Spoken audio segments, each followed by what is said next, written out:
이게 북한 역사상 처음이에요. 출발하고 바로 공개했거든요. 김정은의 어떤 최대의 업적으로 만들기 위한 밑작업에 들어간 것 아닌가. 북한은 한국으로부터는 영향력을 차단하는 것에 모든 집중을 하고 있습니다. 북한의 젊은 세대가 한류의 영향을 너무나 많이 받다 보니까 체제의 어떤 불안 신호로 보고 있는 것 같고요. 만만치 않은 반발이 있을 거다.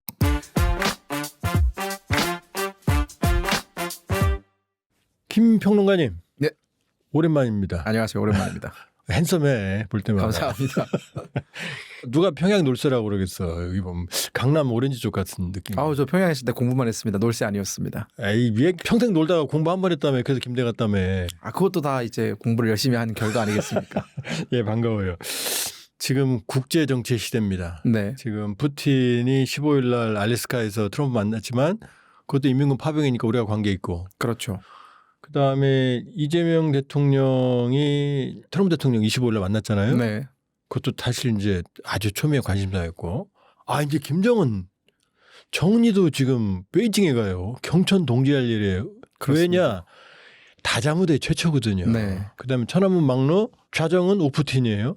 이 그림이 예사롭지 않잖아요. 만약에 북한에서 이런 걸 봤을 거면 우리 김정은 동지 이랬을 것 같지 않아요?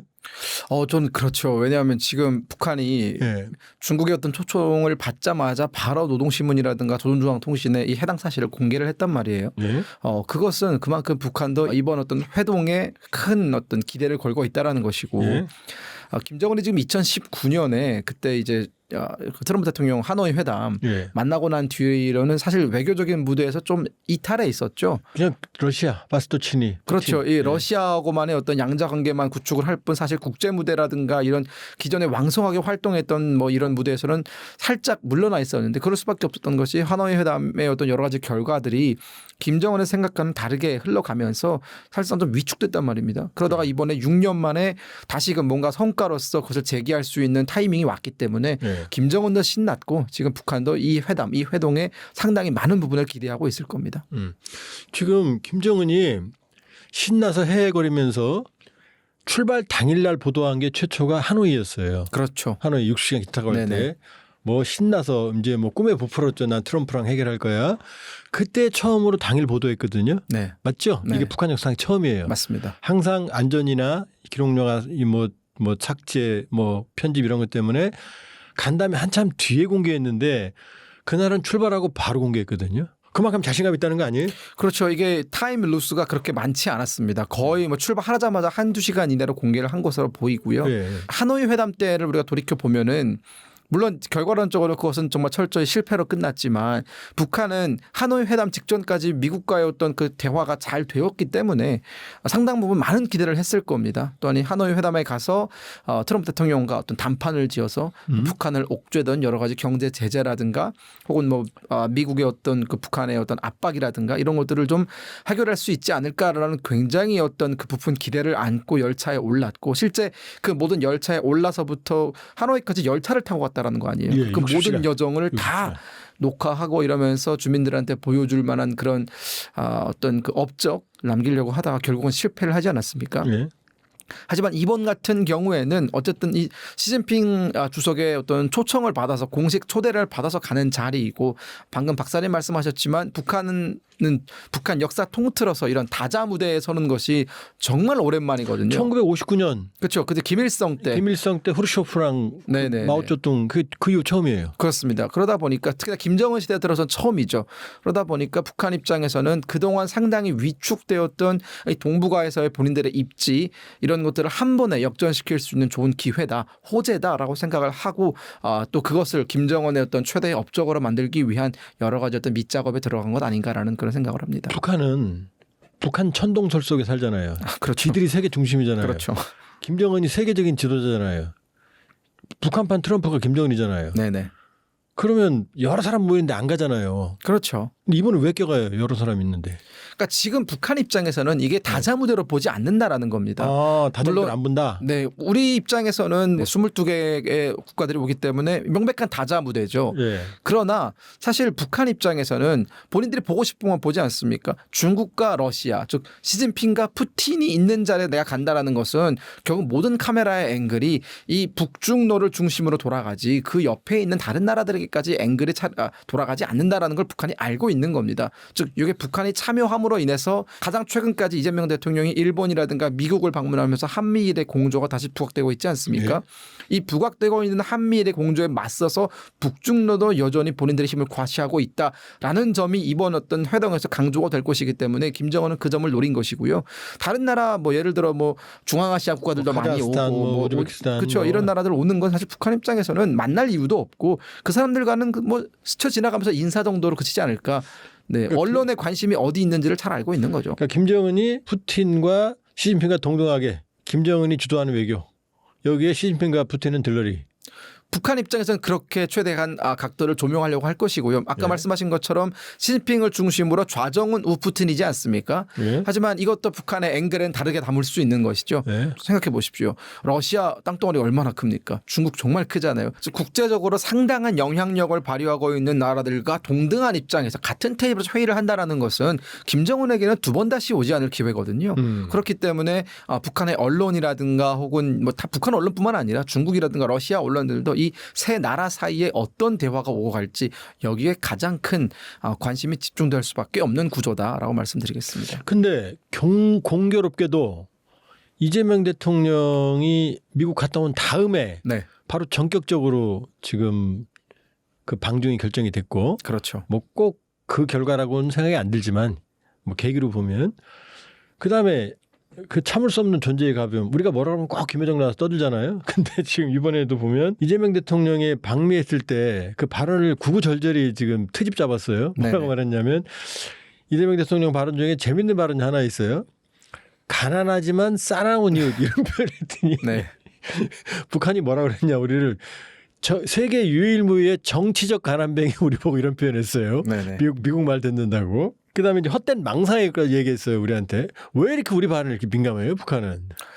지금 특히나 김여정 같은 경우에는 2020년부터 한국에 대한 어떤 여러 가지 발언을 담당해 오고 있지 않습니까? 거의 전담하죠. 그렇죠. 그때 이제 뭐 할문 소대가리 발언부터 시작해서 그렇죠. 사실 문재인 정부 입장에서는 상당히 놀랄만한 일이었죠. 그 문재인 정부 초창기 때부터 북한과의 어떤 대화와 협력을 강조하면서 상당히 좋은 흐름으로 가다가 갑자기 북한이 돌변하면서 속된 말로 느닷없이 남북 공동연락사무소를 폭파시키고 여기에 막 욕설을 퍼부으면서 남북관계를 한 번에 경색시키지 않았습니까?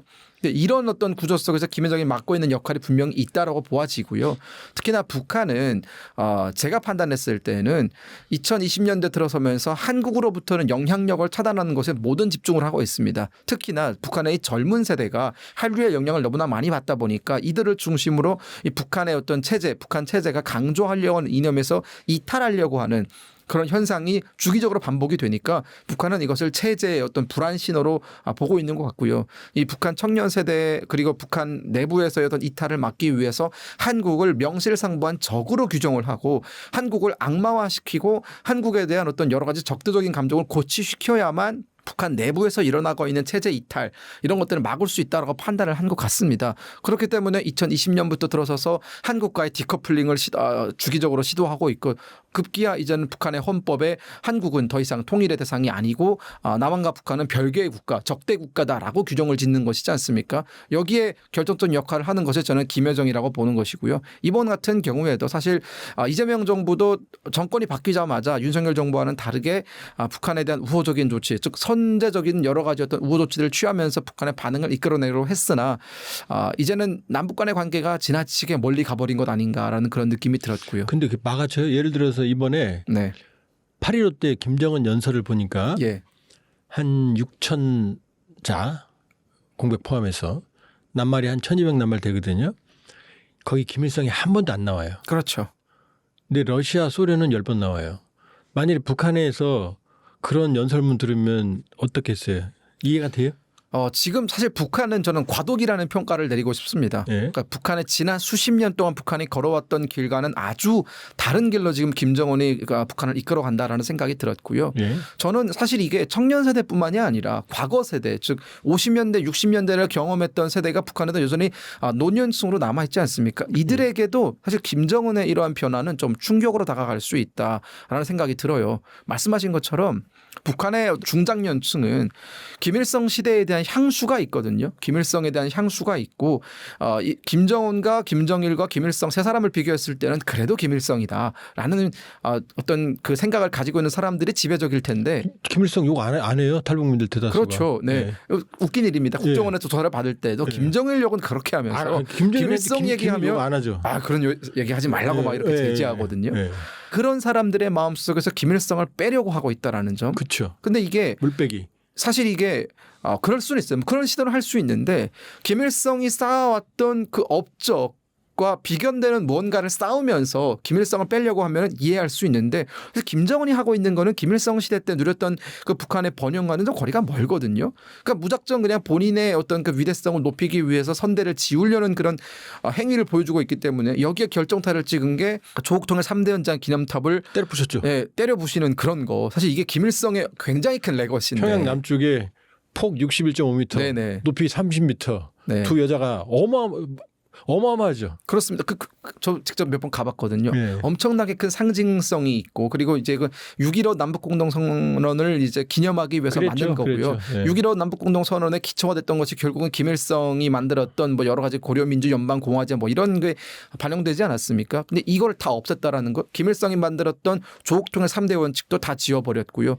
그 당규에서 이제는 조국통일도 빼고 있고 뭐 삼천리 금수강산이라고 했던 것도 이제는 삼천리란 말을 빼면서 사실상 독자 국가로 가는 것이 지난 수십 년 동안 어떤 그 김일성의 어떤 여러 영향을 받던 사람들 입장에서는 도대체 왜 이러는 것이냐, 통일을 안 하면 뭐 어떻게 하겠다라는 것이냐라는 그런 의구심이 지금 폭발해 있는 상황이기 때문에 저는 이거 만만치 않은 반발이 있을 거다라는 생각이 듭니다. 그러니까 우리를 그렇게 욕하는 게 바로 우리가 그렇게 나쁜 사람들이니까 끊어야 된다라는 걸로 시시콜콜이 매번 나와서 욕하는 거죠. 그렇죠. 우리 악마하는 거죠. 그러니까 통일의 상대방이 저렇게 악마 같은 존재들이다. 그래서 안 하는 우리가 거다. 상대할 수 없다라는 걸 지금 강조하려고. 그러니까 본인들이 먼저 통일을 할 수 없다라고 지르지 않았습니까? 네. 질렀으면 여기에 대한 명분이 있어야 돼요. 지금 뒤늦게 그 명분 쌓기. 즉 남한은 저런 상대다. 우리한테 가난하다고 욕하는 아주 나쁜 놈들이다. 뭐 정치적으로 뭐 전응아들이다. 이런 얘기를 지속적으로 북한 주민들한테 하면서 결국은 우리가 한국과는 통일할 수 없다라는 생각을 갖게끔 만들려는 의도인데 저는 결코 이들의 의도대로 흘러가진 않을 거다라는 생각이 듭니다. 지금 중국 가는 것도 그냥 그런 거죠. 우리는 완전히 다른 나라고 악마화 시켜놓고 지금 중국과 러시아의 소위 김정은판 신냉전 외교를 통해서 자기가 완전히 다른 나라로 지금 가려고 하는 거죠. 저는 그렇게 보고 있고요.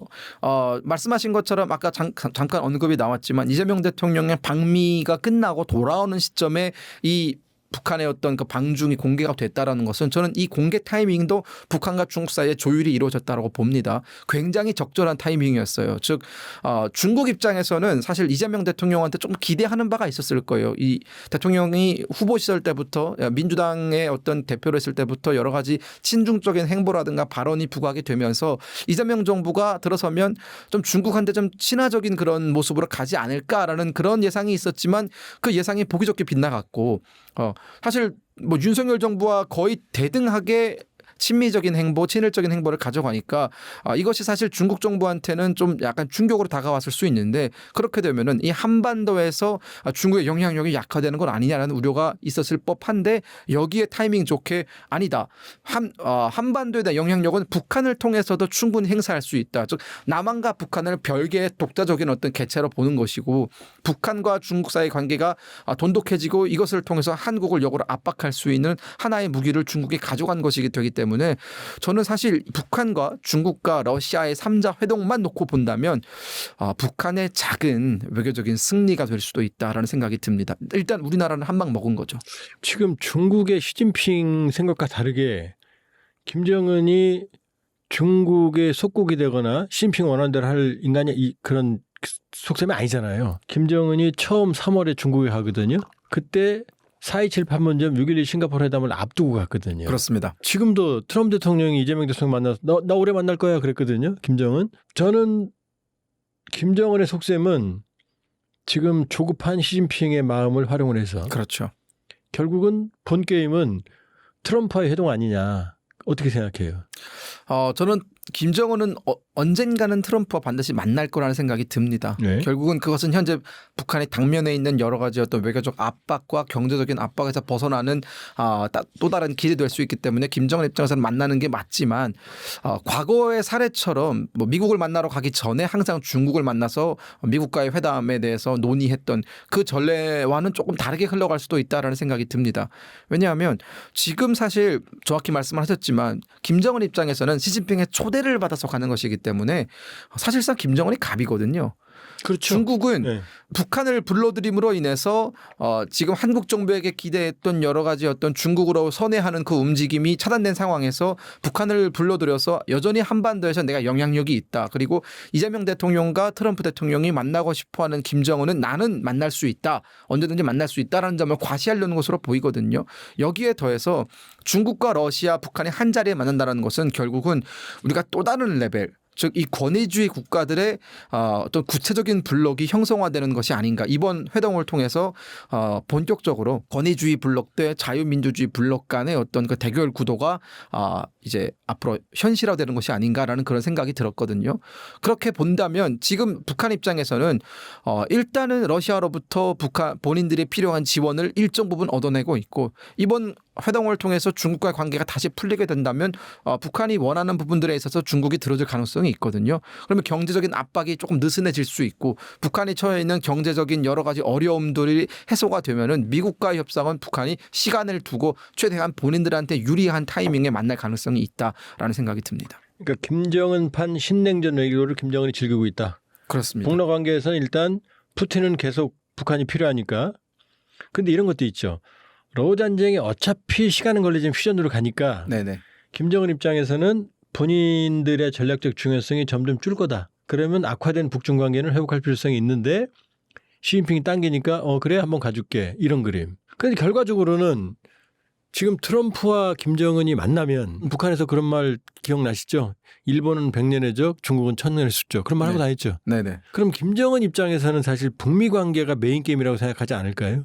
저는 김정은은 언제나 북미 관계가 아마 메인 관계일 겁니다. 그렇기 위해서는 북한의 협상력을 최대한 끌어올린 상태에서 미국과 만나야 북한도 미국으로부터 상당히 많은 것들을 얻어낼 수 있을 텐데 지금 현 시점에서 회동 한 번으로서 북한의 레버리지가 다 올라갔다고 보지는 않거든요. 저는 그렇기 때문에 앞으로 이렇게 관계가 회복될 기미를 보이고 있는 북한과 중국 사이 관계 그리고 앞으로 북러 관계가 어느 지점으로 갈지는 모르겠으나 러시아 우크라이나 전쟁이 끝날 것처럼 보이지만 또 지금 안 끝나고 있거든요. 러시아가 지속적으로 목리를 놓으면서 이게 저는 앞으로 장기화는 안 되겠지만 트럼프 대통령이 얘기했던 시점은 이미 지났습니다. 그렇기 때문에 여전히 북한의 어떤 영향력 혹은 북한의 어떤 활용 가치는 남아있다. 또한 전쟁이 끝난다 하더라도 지금 러시아가 점령 중인 우크라이나 영토에 대한 어떤 복구 작업이라든가 이런 것들은 지금 북한의 공병 부대가 전적으로 투입돼서 하고 있지 않습니까? 이런 부분들까지 놓고 본다면은 북한은 앞으로 트럼프 대통령을 만나기 전에 최대한 본인들의 가치를 끌어올리고 중국도 본인들을 필요로 하게 만들고 러시아도 본인들을 필요로 하게 만들어서 이 북중로 삼각관계에서 북한이 옵저버로 끼는 것이 아니라 실질적인 영향력을 행사하는 국가로서 자리매김을 한 후 그것을 바탕으로 미국과 만나게 된다면은 북한이 늘 요구하는 핵 보유국으로서의 지위를 인정해달라 이 부분이 조금 더 먹혀들 가능성이 있다고 봅니다. 지금 10월 에이펙에 갑자기 김정은이 소환됐어요. 네. 지금 네. 저는 올 가능성 없다 이렇게 말씀드리고 싶은데 틀린 적이 하도 많아서 올 가능성은 거의 희박하다. 네. 어떻게 생각해요? 저는 김정은이 올 가능성에 제 모든 용돈을 걸 수 있습니다. 온다? 안 옵니다. 안 온다? 안 옵니다. 안 오는 이유는 간단합니다. 온다고 오게 전화해야 되겠다. 좀 다 같이 가게. 예. 안 오는 이유는 수가 간단합니다. 올 수가 없습니다. 네. 왜냐하면 이미 한국과의 관계 단절을 선언한 마당에 네. 경주에 그것도 상당히 한국의 정통성이 강조되는 그 경주 아닙니까? 호스트가 한국인데. 그렇습니다. 특히나 이 통일신라의 수도였고 네. 북한은 또 통일신라 굉장히 싫어하거든요. 취급도 안 하죠. 네. 그러다 보니까 이런 경주에 북한이 옵저버로 올 가능성은 상당히 없다. 저는 여기 트럼프 대통령이 올지도 잘 모르겠어요. 이미 북중로의 어떤 그 삼각공조가 강화되는 시점에 트럼프 대통령이 본인이 주인공이 되지 않는 회담에 올 가능성이 상당히 낮은 시점에 전 시진핑 주석도 올까라는 생각이 좀 듭니다. 근데 저는 트럼프 대통령 뭐 그분 존경하지는 않는데 특징이 뭐냐면 어딜 가든 자기가 주인공으로 만들어요. 그렇죠.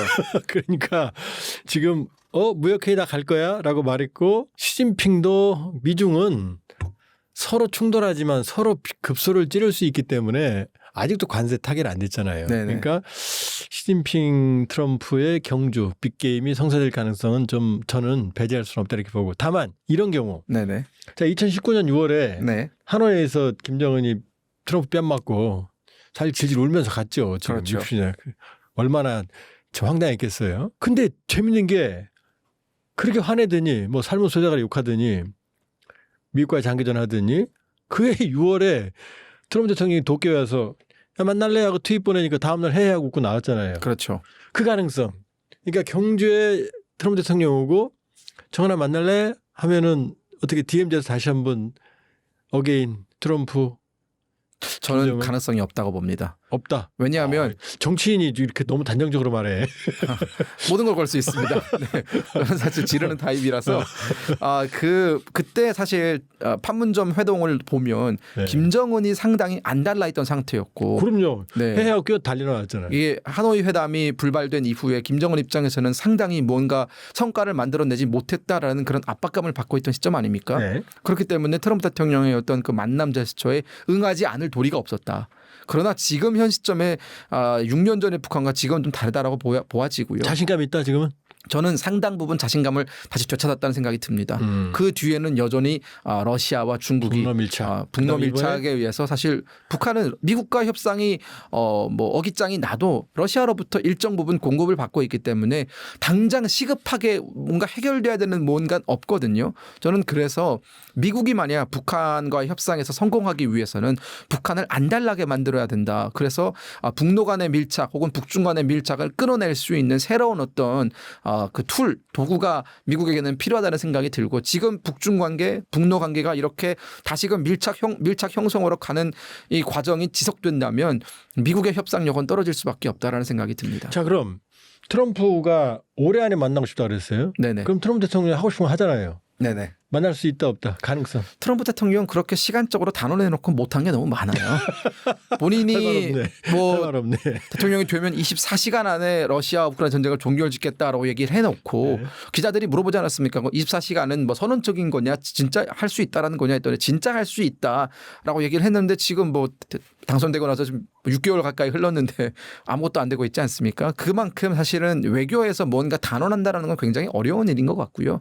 올해 안에 저는 만날 가능성 물론 아직도 여전히 남아 있다. 뭐 북한도 여전히 미국과의 어떤 관계 개선은 필요하기 때문에 남아 있다라고 보지만 북미 간에 뭔가 무르익은 대화를 할 수 있는 그 기조가 있느냐 아직은 없다라고 보고요. 물밑 협상도 저는 진행 중인 것으로 보여지지 않거든요. 또한 미국은 현재 국내적으로 해결해야 될 것들이 좀 남아 있습니다. 지금 여러 가지 현안이 있기 때문에 트럼프 대통령 입장에서는 국내 현안 이슈 그리고 뭐 관세라든가 이런 것들이 마무리 짓고 나서 이제 북한과의 어떤 협상에 집중하지 않을까라는 생각이 듭니다.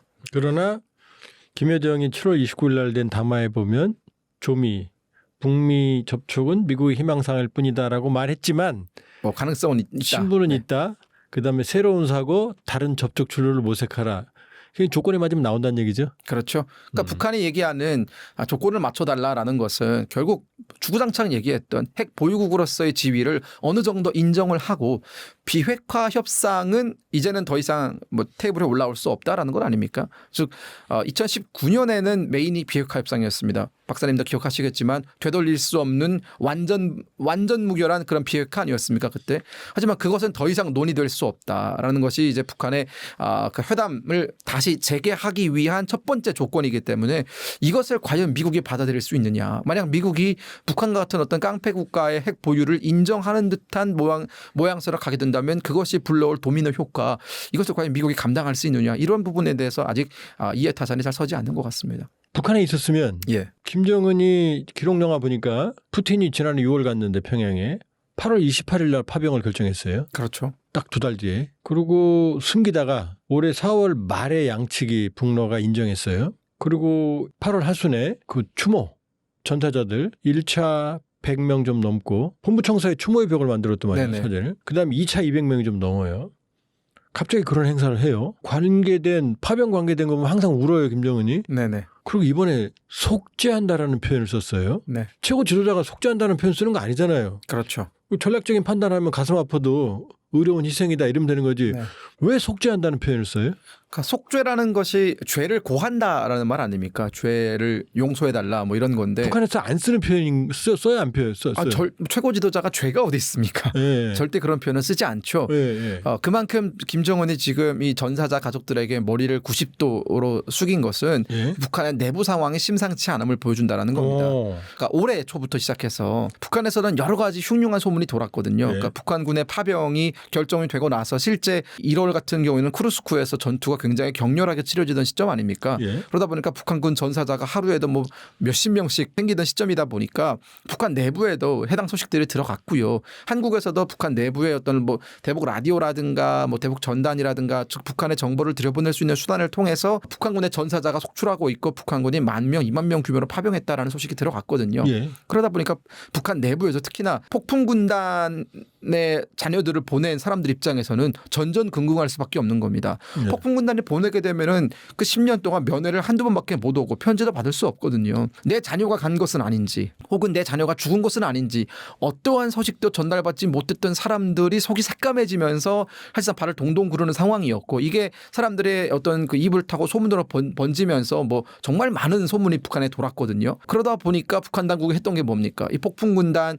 장교들의 가족들을 한 곳에 모아두고 이제 그 사람들이 어떤 외부로 출입하지 못하도록 그렇게 소개령이라고 하죠. 이 소개령도 시킨 적이 있었고 이 정보를 통제하기 위해서 여러 가지 어떤 압박을 했지만 결국 사람의 그 정보라는 게 어디 뭐 그렇게 말처럼 통제가 되는 게 아니지 않습니까? 2만 명이 넘는 사람들이 넘어갔고 그 2만 명의 그렇죠. 가족들을 통해서 결국은 북한 내부에 다 알만한 사람들을 알게 되었다라는 것입니다. 결국 이제 3월부터 북한의 어떤 그 전사자 그리고 이제 전상자들이 귀국이 되면서 군대에 보낸 줄 알았더니 나라를 지키라고 군대를 보내놨더니 싸늘한 죽음이 돼서 돌아온 본인들의 어떤 자녀들의 그런 시신을 보면서 그 유가족이 얼마나 마음이 무너지겠습니까? 아니면 팔다리 없이 오든지. 멀쩡하게 군대를 보내놨더니 그 다리가 없고 팔이 없고 뭐 신체에 어느 하나 성한 부위 없이 부상자로 돌아왔습니다. 그런데 북한의 어떤 주민들이 더 경악할 만한 것은 이들이 이렇게까지 몸이 상해서 돌아왔는데 적절한 보상이라든가 뭐 이런 것들은 전혀 북한에서 이루어지지 않는단 말입니다. 자, 예시로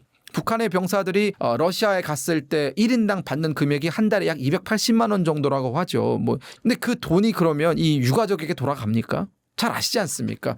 결코 돌아갈 수 없는 구조입니다. 그 돈, 즉 한 달에 2,000불이 넘는 그 돈들은 병사 머릿수로 따지면 정말 어떻게 보면 수십만 불인데 그런 것들이 다 북한 당국의 주머니로 들어가고 그러면 그 돈은 어떻겠습니까? 우리가 최근에 보면 뭐 김주애가 명품 코트 600만 원짜리 코트를 입었다. 김여정이 뭐 수천만 원짜리 가방을 들었다. 이설주가 뭐 어떤 가방을 들었다. 즉 북한 고위층의 명품 소비에 이 돈이 들어가는 것이 결코 북한 주민들의 손에 들어가지 않거든요. 북한 당국이 지금 하고 있는 게 뭡니까? 뭐 영웅 추모비를 세우겠다.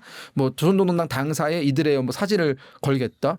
그거 해서 이 사람들이 살아 돌아오지 않지 않습니까? 그거 한다고 해서 좀 자녀들을 잃은 혹은 남편을 잃은 가장을 잃은 그 가족의 생활 형편이 나아지는 건 아니란 말입니다. 그렇기 때문에 북한 주민들이 격분이 치솟을 수밖에 없는 것이고 김정은 입장에서는 이렇게 얼렁뚱땅 넘어가서는 이게 분위기가 심상치 않구나라는 걸 느껴서 최대한 최고 지도자가 나서서 북한 주민들한테 사과하는 모습을 보여주면서 여론을 달래고 있다. 철저히 여론 달래기 용이다. 즉 김정은이 이렇게까지 신중하게 허리를 90도로 숙여서 인사한다는 것은 그 반대로 북한 주민들의 반발이 굉장히 높다라는 걸 우리가 유추할 수 있는 부분인 것이죠. 우리 김 선생님 북한에 계실 때 네. 러시아하고 우크라이나하고 차이가 없죠. 똑같은 나라죠. 사람들은 우크라이나가 어디 있는지를 잘 모를 겁니다. 사실. 지금 우크라이나를 신나치라고 그러고 러시아를 위해서 싸우라고 하는 그런 명분 자체가 통하지 않죠. 그렇습니다. 북한은 한 번도 나치랑 싸워본 적이 없고요. 일단은. 아 그러네. 네, 뭐 일본 제국주의와 싸웠다고 하지만 그게 나치와는 좀 형격이 다르지 않습니까? 네. 그리고 나치라는 것은 이미 역사적으로 배웠던 역사 교과서에 등장하는 것이지. 오래된 유물 같은 것이지. 또 북한은 직접적인 연관 관계도 없고요. 가장 결정적으로 대륙도 달라요.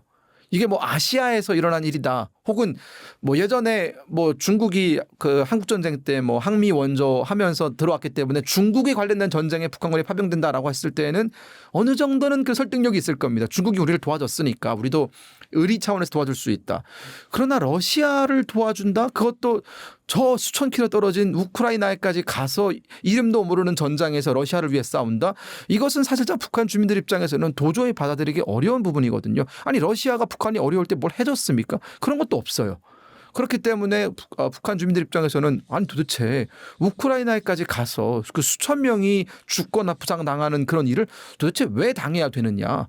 결국은 모든 것이 김정은 한 사람의 어떤 그 이익을 위해서 간 것이기 때문에 아무리 북한 정권에 충성을 하는 것을 세뇌받았던 사람들이라 할지라도 받아들이기 어려울 것이다. 특히나 북한 엘리트들도 이건 받아들이기 어려울 것이다. 라는 그런 생각을 듭니다. 노동당 본부청사에 추모의병 만들어 놓고 네. 101명인가 그랬을 거예요. 사진 걸어놓고. 맞습니다. 101명 맞습니다. 예, 하는데 거기서 그 유족들이 울고불고 오해를 하더라고요. 네. 옆에서 제지하는 장면이 있는데도 그걸 못 막더라고요. 그게 무슨 국가에 대해 헌신해서 자랑이 이게 아니고 그 억울함 이렇게 보였거든요. 네. 북한에서도 지금 한 명 낳죠. 자녀 한 명 낳죠. 아, 그렇습니다. 네, 네. 한 명 낳죠. 네. 그 도저히 그 유족들이 나라를 위해서 헌신했다 이렇게 받아들이기 어렵죠. 그렇죠. 그러니까 이게 그 뭐 당시 분위기 뭐 여러 가지 장엄한 분위기고 김정은까지 나와서 뭐 추모해주고 하니까 살짝 그 분위기에 휩쓸려서 뭔가 눈물을 흘릴 수는 있지만 결국 그들의 눈물의 본질은 이 행사가 끝나고 나면 김정은은 끝이에요. 그렇지 않습니까? 이들 앞에서 허리 몇 번 숙이고 속죄한다는 말 몇 번 하면 사실 김정은은 털어내는 겁니다. 하지만 유가족은 평생 털어낼 수 없는 그런 아픔을 가져가는 것 아닙니까? 굉장히 명분 없는 전쟁에 생뚱맞은 남의 나라 전쟁에 가서 죽어서 돌아왔고 합당한 보상도 받지 못했고 결국 김정은이 나서서 위로 등 몇 번 두드려졌다고 김정은은 끝났고 그렇기 때문에 이들 가족 입장에서는 앞으로 어떻게 살아가야 될지에 대한 그 막막함 그렇기 때문에 김정은이 그것에 대한 어떤 최소한의 보상으로서 그들의 자녀들을 모두 혁명학원에 입학시킨다라고 얘기했지만 자녀들이 혁명학원에 가는 것과 별개로 당장 이 사람들의 그러니까 생계가 굉장히 곤란해지는 겁니다. 남편이 없잖아요. 아들이 없잖아요. 저는 그렇기 때문에 북한 주민들 특히나 유가족 입장에서는 아무리 북한 당국에서 이렇게 조치를 취해준다 하더라도 그 슬픔, 그 억울함을 그렇게 단기간 안에 가시기는 어려울 것이다라는 생각이 제가 듭니다. 북한 보고 놀란 게 현직에 뭐 당 조직비서 조용원이든 총리든 현직이 아무리 잘 나가도 현직에서 나오면 바로 끝난다. 아무런 혜택도 없다는 거 보고 놀랬거든요. 맞죠? 그렇습니다. 뭐 그 사람들이 사는 집 다 북한 국가로부터 받은 집이기 때문에 네. 현직에서 끝나면 그 집에서 나와야 되는 게 첫 번째로 있고요. 그리고 특별 배급도 없더라고요. 뭐 우리는 연금이라는 게 있지. 공무원 하면 연금이 있지 않습니까? 하지만 북한은 공무원 연금 같은 게 없습니다. 즉 현직이 없으면 배급도 끊기는 것이고 현직이 없으면 현직에 있을 때 누리던 권력은 다 사상 누각이 되는 것이죠. 그러면 이 유족들도 일단 돌아서면 아무런 혜택이 지속적으로 오지 않을 거 아니에요. 최고위직도 그게 없는데. 그렇습니다. 맞죠? 네, 자, 그렇습니다. 김정은이 이렇게 말했어요. 새별거리, 평양에 이 유가족들에서 새별거리를 만들어 살게 해주겠다. 이게 좀 일치해요. 뭐냐, 파병될 때 갔다 오면 평양에 살게 해준다. 대학 들어가게 해준다. 노동당 입당시켜준다. 입당시켜준다. 네. 자, 그런데 지금 새별거리가 뭐냐, 분명히 유족들을 위해서 그랬거든요. 자, 전사자가 100명이면 부상자는 곱하기 3 내지 5거든요. 그럼 이 상위 군인들이라고 그러죠. 네. 이 장애를 입은 군인들이 훨씬 많을 거거든요. 그렇죠.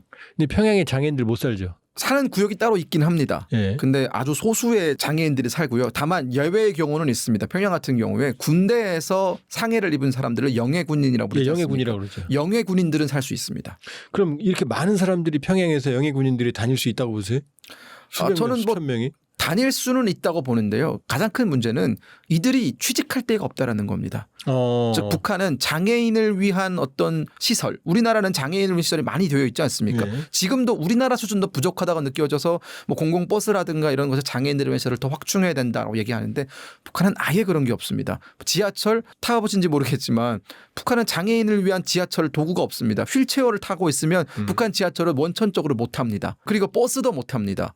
궤도전차 같은 경우에도 휠체어를 타고 있으면 궤도전차를 못 타거든요.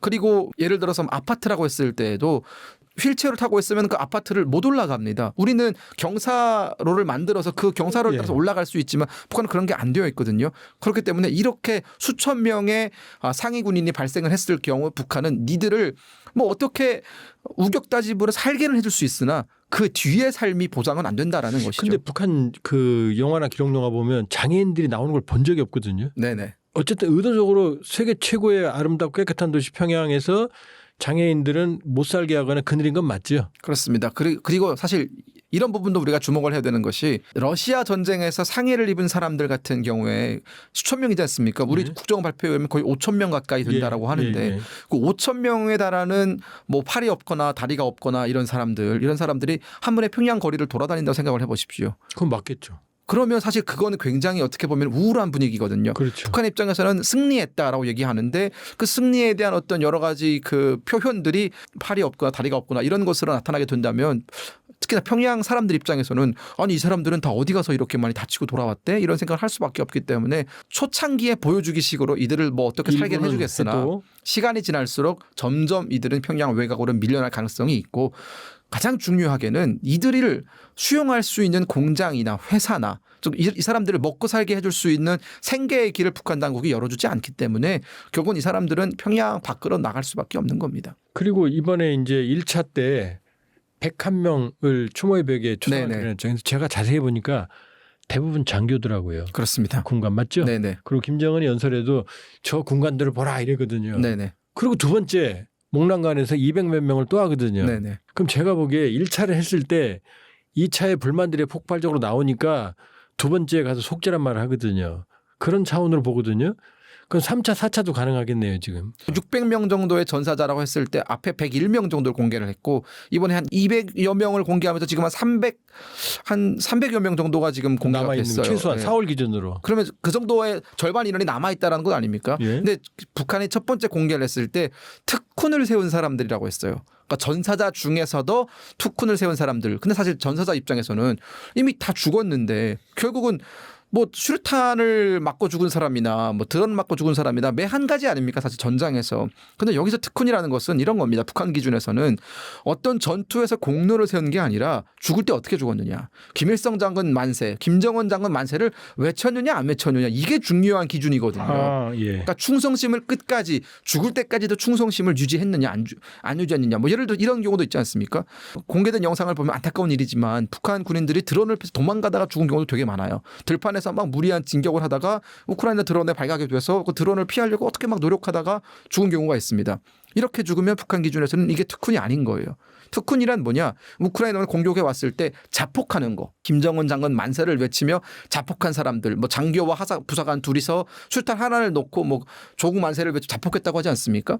그러니까 이런 사람들이 특훈이다라고 규정을 지어버리니까 전사자 입장에서는 아니 다 똑같이 전장에서 죽었는데 누구는 특훈이고 누구는 특훈이 아니냐라는 불만이 당연히 제기될 수밖에 없고 저는 그래서 이 600명에 대한 어떤 그 북한 당국에서의 예우는 아마 점차적으로 이루어지지 않을까. 그렇지만 1차, 2차, 3차, 4차로 뒤로 갈수록 여러 가지 어떤 예우 수준은 떨어질 것이다. 그러면 뒤에 배치된 사람들의 불만은 높아질 수밖에 없고 더 나아가서 죽어야만 그러면 이런 대접을 받을 수 있는 거냐. 똑같이 싸웠는데 나는 팔 하나 잃었고 다리 하나 잃었는데 죽지 못했다라는 이유로 이런 대접을 못 받는 거 아닙니까 결국은. 그 사람들은 지금 위로 잔치가 없어요. 그러니까 저는 이 샛별거리라는 것도 좀 의문이 가는 것이 4,700명이라고 했죠. 국정원이 발표한 숫자가. 예. 이 사람들이 다 여기 살 것이냐. 이거 아닐 수도 있거든요. 그럴 때가 없죠. 네, 전사자의 600여 명의 가족들만 여기서 살게 할 가능성이 있어 보입니다. 600명이어도 4인 가족하면 2,400명이에요. 그렇죠. 그다음에 4,700명이면 4인 가족하면 거의 2만 명이거든요. 네. 그 살 데가 어디 있어요? 그렇습니다. 저는 그래서 이 부상자와 전사자 사이의 어떤 차별 대우가 또 다른 문제를 낳을 수도 있다. 결국은 이 부상자들은 결국은 안 좋은 대접을 받으면 어떤 얘기를 하겠습니까? 전쟁에서 있었던 여러 가지 참혹한 상황, 보급이 안 돼 있고 북한의 어떤 여러 가지 어떤 전략적 판단 미스들 혹은 북한이 돌격만 강요하지 않습니까? 이런 후진적인 어떤 여러 가지 전투 행태들 이런 것에 대한 불만이 굉장히 북한 사회에 빠르게 퍼져나갈 가능성이 있다. 대우해 주려면 다 해줘야지 이런 식으로 차별하면 안 된다. 우리 김금혁 평론가님이 중국에 와서 예. 베이징대 들어갔잖아요. 김도 다니다가 처음 한 게 김정은 검색해봤다고 그랬잖아요. 예, 그렇습니다. 중국만 해도 북한에 비하면 자유국가죠. 천국이죠. 뭐 지금은 조금 다르다고 볼 수 있지만 어쨌든 그때. 그때는 네. 사실 후진타오 시대는 네. 중국은 자유국가였어요. 네. 자 그러면 북한 인민군 입장에서 네. 러시아 파병 갔을 때 놀라운 신세계죠. 아우 당연합니다. 이게 사실은 러시아로 파병됐을 때의 가장 첫 번째 북한 군인들이 느끼는 그 이질감 같은 게 첫 번째는 그겁니다. 급식이죠. 그러니까 이게 뭐 급여라든가 혹은 배급이라든가 혹은 전투 식량이라든가 이런 것들은 북한에서 특수부대면은 그래도 상당히 어떤 그 여러 가지 배급이 잘 되는 시스템인데 그 사람들조차도 러시아에 갔을 때는 굉장히 신세계를 경험했다. 근데 또 그것도 러시아는 보급이 잘 안 되거든요. 근데 그 러시아 보급이 잘 안 되는 상황 속에서도 러시아 군인들이 먹는 여러 가지 뭐 초콜릿이라든가 전투식량이라든가 단백질이라든가 사시스키, 그렇죠. 칼바사. 예. 이런 것들을 보면은 북한에서는 전혀 경험할 수 없었던 것들이고 그리고 북한 군인들이 러시아 전장에서 휴대폰이라든가 이런 것들을 많이 활용을 했고 또 인터넷이 되다 보니까 뭐 여러 가지 어떤 뭐 케이팝 문화라든가 이런 것들을 받을 가능성이 있거든요. 전장이다 보니까 군인들의 어떤 피로도라든가 스트레스를 줄여주기 위해서 그런 것들이 좀 허용됐을 가능성이 있거든요.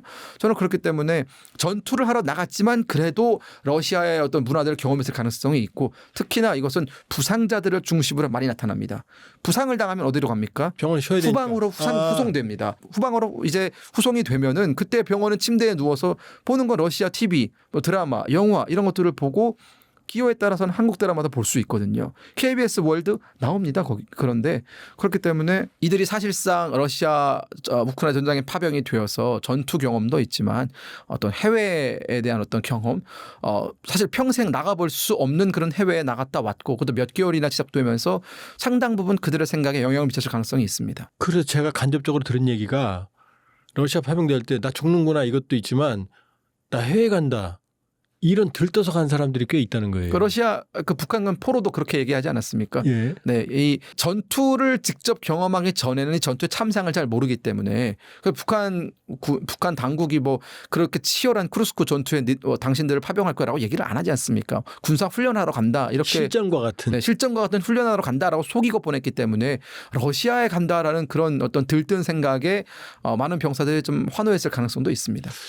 지금 현재 2만 명이 확인됐거든요. 네. 파병이 됐거나 가기로 된 사람들이 이 사람들이 돌아오면 그 변화된 세계를 보고 올 거 아니에요. 어쨌든 제한되지만 네네. 북한에서 상상을 못 하잖아요. 그렇죠. 그럼 이 사람들이 트로이의 목마가 될 가능성은 없어요? 북한이 새로운 소식을 전파하고 북한에 또 우리도 월남전 때 갔다 오신 분들 힘들었거든요. 트라우마. 네네. 그다음에 6.25 때 상인군인들 되신 분들 그때 보훈이 없잖아요. 네네. 그분들이 힘들어서 여러 가지 힘드시기도 하고 사회 문제가 된 적이 있거든요.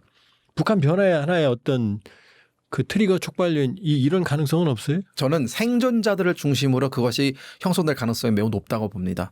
우리가 지금 반복적으로 말씀을 드리지만 죽은 사람 혹은 다친 사람에 대해서는 조금이나마 보상이 잘해지고 있습니다. 사실 다치거나 죽지 않고 멀쩡히 살아서 나온 병사들도 꽤 많이 있잖아요. 하지만 북한은 그들한테까지도 동일한 수준의 어떤 혜택을 제공해 줄 여력이 안 됩니다. 뭐 돈이 있어야 그들한테 뭘 해주죠. 북한은 오히려 살아 돌아온 사람들한테는 군인의 의무를 다하고 왔다. 의무를 다한 건데 뭘 바라냐? 뭐 이런 식으로 강조를 할 가능성이 있습니다. 월남전 때 우리는 돈이라도 벌어왔지만. 그렇죠. 그러다 보니까 이게 결정적인 차이인 것이죠. 네. 그러다 보니까 살아 돌아온 사람들은 아니 그럼 나도 열심히 싸웠고 죽을 뻔했는데 다행히 총을 안 맞았다. 혹은 드론을 안 맞았다. 수류탄 파편을 안 맞았다는 이유로 그냥 평군인으로 남아있고 그냥 입당 정도만 시켜주는 것으로 마무리 지었고 사실 이 사람들을 평양 시민으로 받아줄까? 저는 여기에 대해서도 좀 다른 생각을 그 가지고 숫자는 있습니다. 어떻게 다 책임을 져요? 네. 평양은 또 인구를 굉장히 잘 관리를 네. 해야 되거든요. 그러다 보니까 이들을 중심으로 오히려 반발이 생길 가능성이 있다라는 생각을 듭니다. 즉 부상자와 부상을 당하지 않은 사람들이 뭉쳐서 아니 왜 우리한테는 저들은 대접을 해주지 않느냐. 누구는 목난간에 가서 김정은도 만나고 오고 혁명학원도 가는데 열심히 싸웠는데 심지어 승리까지 했는데 쿠르스크를 결국은 빼앗았기 때문에 승리 그렇죠. 아닙니까? 맞아요. 승리까지 네. 했는데 차려지는 게 아무것도 없다. 이건 좀 문제가 있지 않느냐라는 그런 불만을 제기할 가능성이 있다는 것이죠. 또 하나 나 이게 궁금해요. 자폭을 실제로 많이 했나 봐요. 네네. 사실인가 봐요. 그다음에 지뢰개척 가면 죽는 거 알면서도 돌격 앞으로 갔대요. 네. 그거는 과장은 아닌 것 같아요. 그러면 어마어마한 그 정신무장 이렇게 생각되잖아요. 네. 근데 거꾸로 지금 기억나세요? 2명이 포로가 됐잖아요. 네. 포로가 된 뒤 2주일 만에 공개했거든요. 화면을. 네네. 근데 거기서 한 사람이 뭐라고 말해요. 나 남한 갈 수 있나? 나 85% 거야 이러잖아요. 네네. 그렇게 말 한마디로 그리고 그 두 사람도 자폭을 하려다 잡혔다고 그랬어요. 그렇죠. 그런 자폭 정신인 사람이 어떻게 2주 만에 망하게 바뀌어요? 사실 어떻게 설명이 돼요, 그게?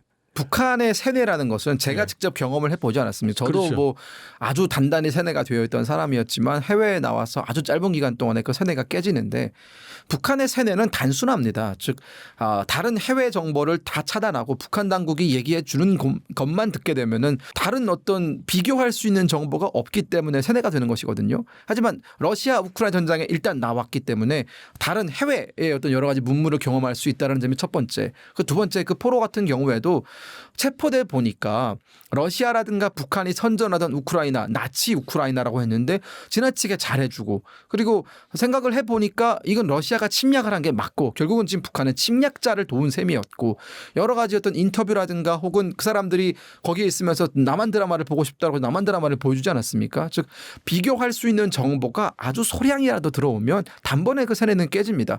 북한 당국이 해왔던 그 세뇌는 대부분 다 거짓말에 그 기반을 두고 있기 때문에 거짓말이라는 걸 깨닫게 되는 순간 사람들은 사실상 눈을 뜰 수밖에 없는 구조다. 그 우크라이나에 파병된 병사들 같은 경우에도 정의의 전장에 간다라는 그런 얘기를 듣고 뭐 특별 군사작전이라는 얘기를 듣고 실전과 같은 훈련이다라는 얘기를 듣고 갔는데 전장이었고 그리고 러시아로부터 우크라이나가 나치기 때문에 서방이 먼저 러시아를 침략했다라는 그런 교육을 받고 실제 전투에 들어갔는데 실제 잡혀서 보니까 러시아가 쳐들어간 게 맞단 말이에요. 그리고 우크라이나는 러시아로부터 지난 수백 년간 시달려왔던 역사가 있고 이런 것들을 보면서 내가 침략자의 편에서 싸웠구나. 내가 침략자구나.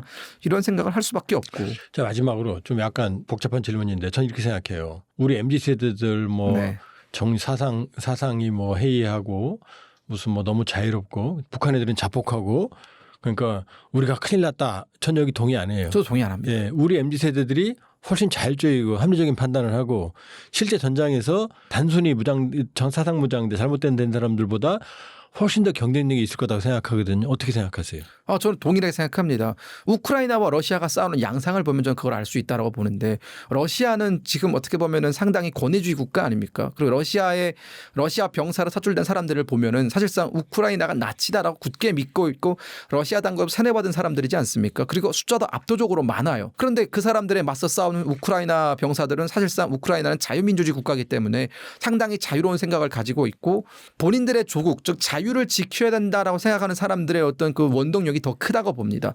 자유가 없는 사람들은 사실 그게 있으나마나 뭔지 잘 가치를 모르기 때문에 세뇌받은 그대로 싸울 수는 있습니다. 러시아도 보면은 징집병들을 막 돌격시키고 죄수들을 풀어서 돌격시키고 하지 않습니까? 예. 하지만 우크라이나는 그 적은 숫자로도 지금 3년 넘게 전쟁을 이어가고 있는 것은 결국은 이 자유를 지켜야 된다. 자신들의 조국을 지켜야만 자유가 있다라는 그런 생각을 하기 때문에 우크라이나 병사들이 자발적으로 그렇게 굉장히 용감하게 싸우고 있다는 생각이 들어서 마치 북한군은 정말 정신적으로 잘 무장이 돼서 혹은 우리는 남한 같은 경우는 너무 잘안 가려고 하고 뭐 여러 가지 해이되어 있다는 얘기가 있지만 결국 않다. 전체주의 국가와 자유민주주의 국가가 붙었을 때 나오는 원동력은 누가 자유를 지키기 위해서 싸우느냐인 것 같습니다. 김 평론가님은 10년 넘었죠? 13년 됐습니다. 13년? 네. 13년이면 김정은 집권 초기네. 네, 그렇죠. 집권 초기에 그때 대학생 신분으로 20대 초반 21살에 넘었습니다. 한 살에 베이징으로 갔다가 거기서 바로 네, 맞습니다. 예, 북한 정권이 그렇게 엘리트를 키웠는데 베이징 가서 현실을 깨닫고 네. 이건 아니겠구나라고 오셨어요. 제가 가장 최근에 오신 분 2년 정도 되신 분 왜냐하면 코로나 이후로는 북한에서 오기 어렵잖아요. 맞습니다. 이분은 이제 요즘 해상으로 와요. 네. 아니면 육상 MDL로 오든지 서해로 오신 분인데 김 평론가님이랑 연배는 비슷할 거예요. 근데 그분이 이런 얘기를 하더라고요. 아니 뭐 북한의 장마당 세대 뭐 그러잖아요. 노동당 세대와 장마당 세대. 네. 사상 이념에 추출했던 세대 40, 50대. 장마당에서 벌어먹고 사는 세대. 자본주의 시장 경제에 물든 세대. 이게 다르다고 그러잖아요. 네네. 그 얘기를 제가 좀 아는 체 했더니 딱 말을 끊더라고요. 아니다. 틀렸다. 지금은 한류 세대다.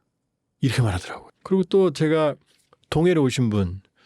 그 여자분 아마 아실 거예요. 네, 누군지 압니다. 김아무개 씨. 네네. 미국도 갔다 오신 분. 네네. 그분 얘기를 들으니까 자기 머리 염색했다고. 그리고 청바지 걸려서 막 가위를 찢어도 계속 입고 다녔다고. 충격적인 얘기를 하는 거예요. 네. 김 평론가님 계실 때도 그렇게 외부 사조가 많이 확산됐었어요? 제가 북한에 있을 때 2000년대 초중반 네. 이때 제가 중고등학교 다닐 때 그때 대학교 다닐 때 이 시기를 통틀어서 본다면은 한류가 가장 어떻게 보면은 왕성하게 북한의 어떤 많은 것들을 바꿔놓던 시기였습니다. 그때는 BTS 이런 거 없었잖아요. 그때는 BTS가 없었지만 그때는 뭐 송승헌이라든가 송혜교 이런 한류 스타들이 있었고요. 예. 2000년에 가을 동화가 나왔죠. 대한민국에서. 배용준. 예, 그렇습니다. 그리고 2002년부터 이제 제 기억이 맞다면 가을 동화가 북한 전역에 퍼지기 시작했는데요. 탈북민들 중에 가을 동화를 못 봤다는 사람이 없을 겁니다. 아마 북한에 있을 보셨어요? 때. 저도 봤죠. 어땠어요? 엄청난 문화적 충격이었고요. 저는 사실 북한에 있을 때 남한 드라마 한 50여 편 정도 봤고 뮤직비디오도 한 100여 편 정도 봤고 당시 K-팝 곡이라고 하죠. 그 곡을 한 1000곡 정도를 가지고 있었는데요.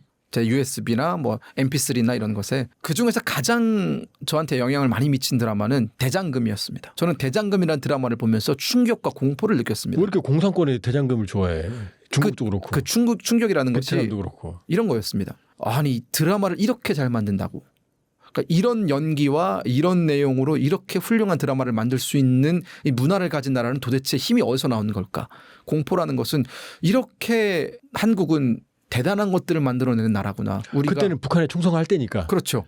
우리가 교과서에서 배우는 한국은 뭐 썩거병든 자본주의 사회, 학자금을 벌기 위해서 내 간을 파는 나라, 이런 가난한 나라는 인식이 있었는데 그 드라마를 보면서 그 모든 것들이 바뀌었던 것 같아요. 한국은 잘 사는 나라구나. 특히나 가장 충격을 받던 게 그 2004년인가 2005년인가에 방영되었던 그 굿세어라 금수나라는 드라마가 있습니다. 한혜진 씨가 주연을 맡았던 드라마인데요. 네. 제목에서 알 수 있듯이 굉장히 어려운 가정 환경에서 태어난 사람이 성장하는 그런 드라마거든요. 근데 그 어려운 가정 환경에 사는 사람이 그 생활 형편 때문에 라면을 먹는 장면이 나옵니다. 근데 그 장면이 충격적인 거예요. 라면은 북한에서 고급 음식이잖아요. 저도 북한에서 상당히 그때 잘 사는 편이었는데 네. 저희 집도 라면은 사실 일주일에 한 번 먹으면 많이 먹는 편이었거든요. 이게 네. 수입 자체가 안 되다 보니까 굉장히 이게 희귀했습니다.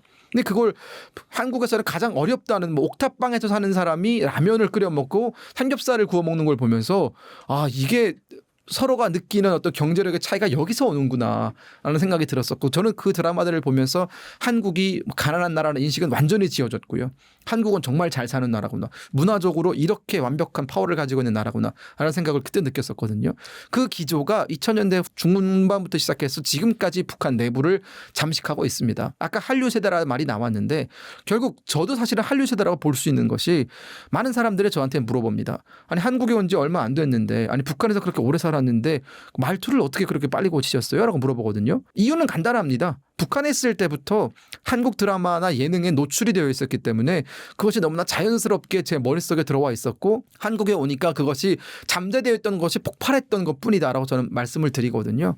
지금 북한의 세대들 같은 경우에는 과거에는 우리가 뭐 드라마라든가 영화를 보면서 각본에 의해서 짜여진 것들을 봤다면 지금 북한의 젊은 세대들은 제가 정말 그 아까 말씀하신 그 강땡땡 씨 제가 그분한테 얘기를 들으니까 지금 북한은 다큐를 정말 많이 본대요. 6시 내 고향, 뭐 생생정보통 이런 것들을 많이 본다고 합니다. 그러니까 이런 것들은 사실 이런 프로그램들은 있는 그대로의 모습을 보여주는 거잖아요. 북한도 그런 거 하잖아요. 비슷하게 어디 기업소를 찾아서 황해남들을 찾아서 정말 노잼입니다.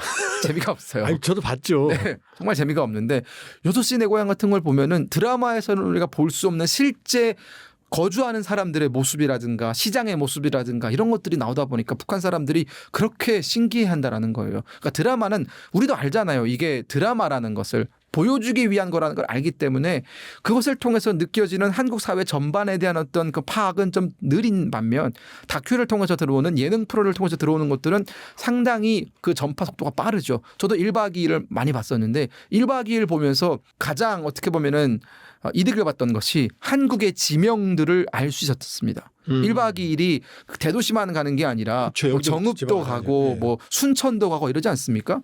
뭐 벌교도 가고 그러면 벌교라는 것은 꼬막이 유명하구나.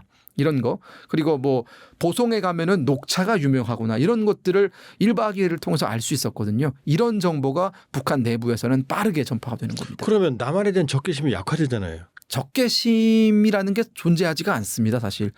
우리가 앞서 저번 방송에서 이런 얘기를 했었죠. 왜 김여정이 이렇게 한국을 향해서 적대감을 드러낼까. 네. 북한 내부에서 남한에 대한 적대심이 그만큼 사라졌기 때문에 그걸 어떻게든 만들어내기 위해서 지금 저런 짓거리들을 하고 있는 것이거든요.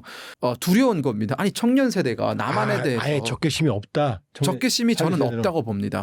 특히나 지금 2030 세대가 북한 군의 주력이지 않습니까? 남한을 상대로 무기를 들어야 되는 그 북한의 젊은 세대가 남한에 대해서 적개심이 없어요. 그렇기 때문에 북한 당국은 이건 문제다라고 보는 것이죠.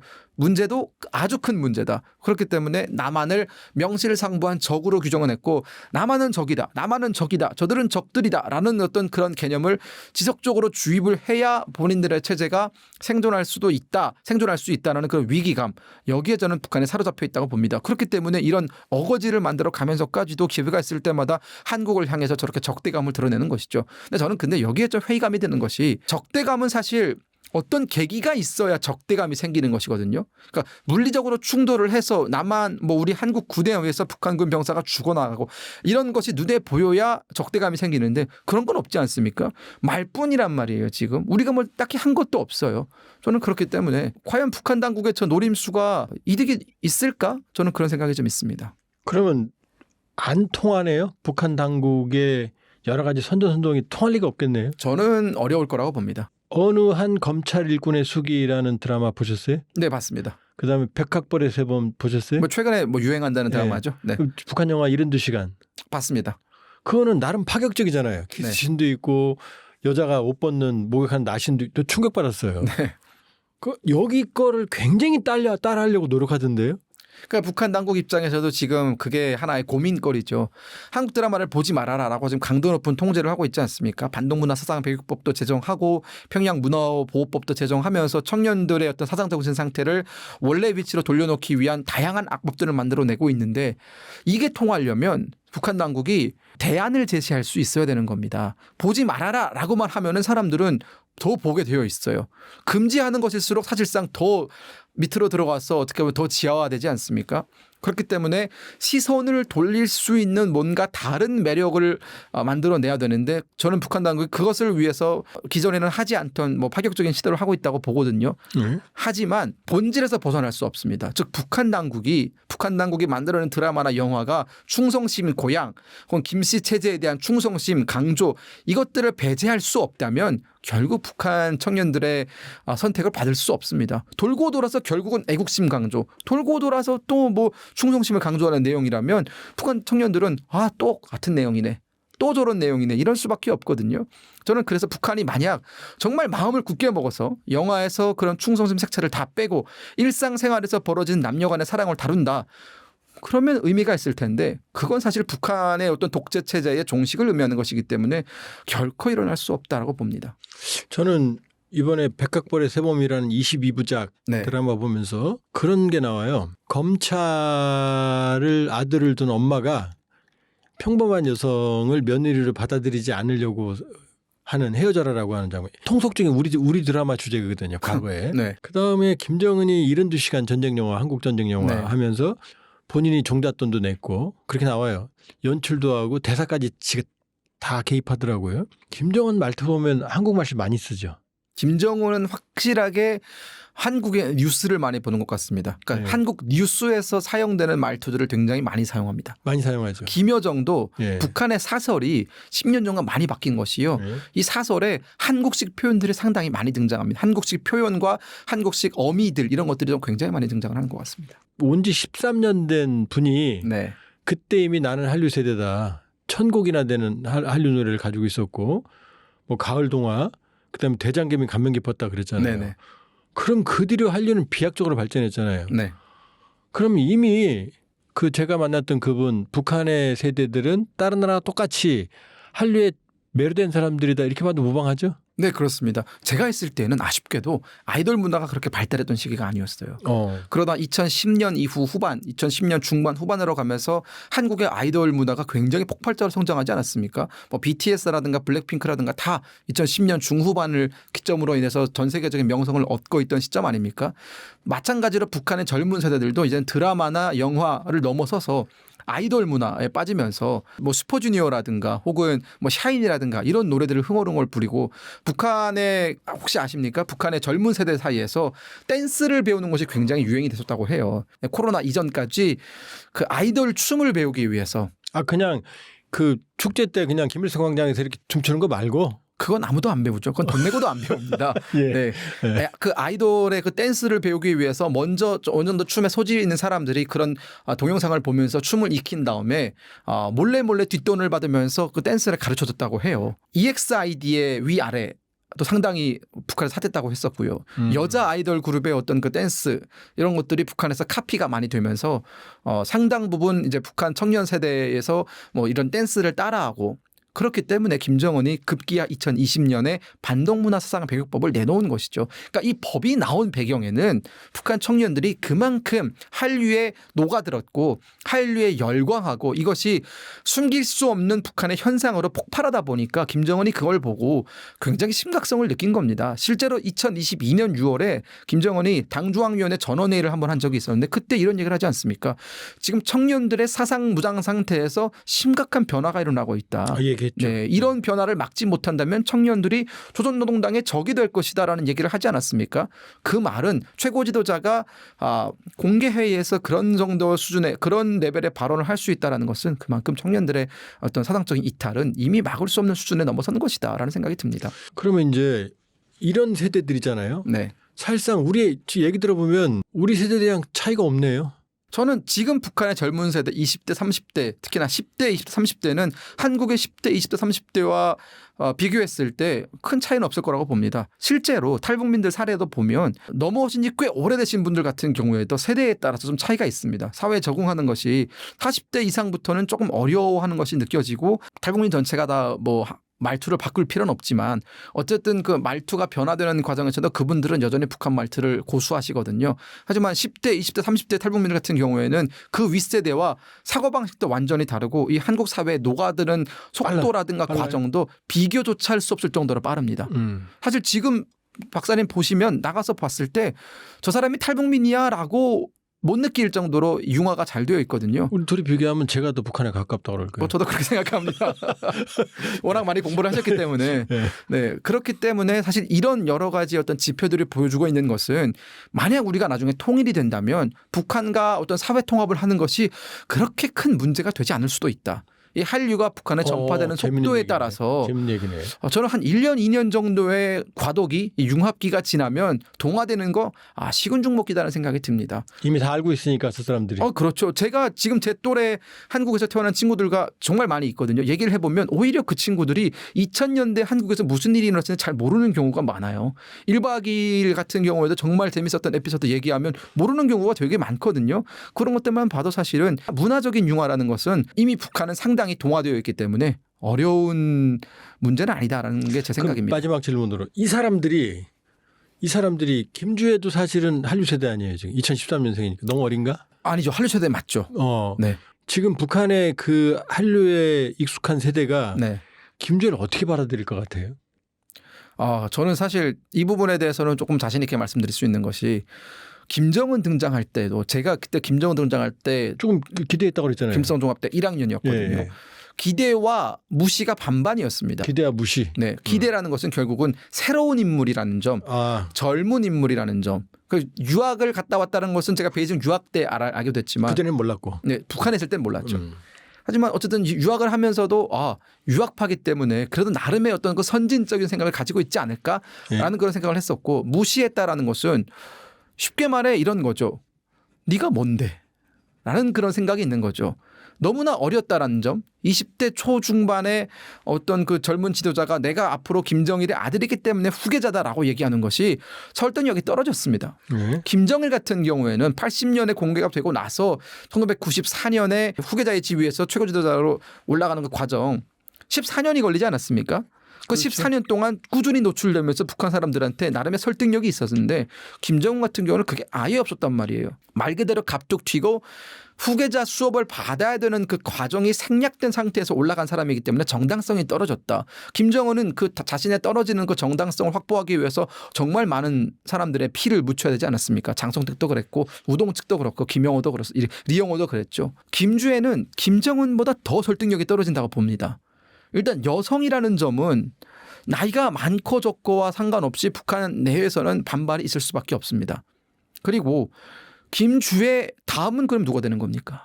김 씨가 아닐 수도 있다라는 점을 사람들은 알고 있기 때문에 그럼 백두혈통 끊기네? 라는 생각을 할 수밖에 없는 것이고요. 다양한 후유증. 그렇죠. 그리고 너무 어립니다. 10대밖에 안 됐는데 벌써 매체에 등장시킨다라는 것은 김정은은 반복적으로 자주 노출을 시켜서 북한 사람들한테 김주애가 후계자라는 점을 각인시키고 싶겠으나 여기에 동반되는 또 다른 반발은 사람들의 불만도 그만큼 차곡차곡 누적될 수 있다는 겁니다. 아니 뭘 했길래 저렇게 어린 애가 벌써부터 노동신문에서 존경하는 친애하는 이런 경어를 붙여야 되는지. 존귀하신. 그리고 뭐 김주애 이름은 또 못 쓰게 한다면서요. 그러니까 아무런 업적도 없는 단지 최고 지도자의 딸이라는 이유로 인해서 벌써부터 저렇게 추앙받는다고 사람들이 좀 고깝게 여길 가능성이 상당히 크고 특히나 이 젊은 세대 중심으로는 이게 안 먹히죠. 이제는 4대 세습 이게 웬 말입니까? 저는 그렇기 때문에 북한의 젊은 세대가 김주애의 어떤 그 리더십을 받아들일 가능성 상당히 적다라고 봅니다. 충돌이 분명히 있을 거예요. 북한이 우리보다 장유유소 문화가 훨씬 세죠? 엄청나죠. 거기서 어린애 말도 안 된다. 저는 북한이 전 세계적으로 남아있는 유일한 유교 국가가 아닐까 그런 생각이 듭니다. 거기서 지금 조선시대에 13살짜리 여자아이를 세자로 세우려고 지금.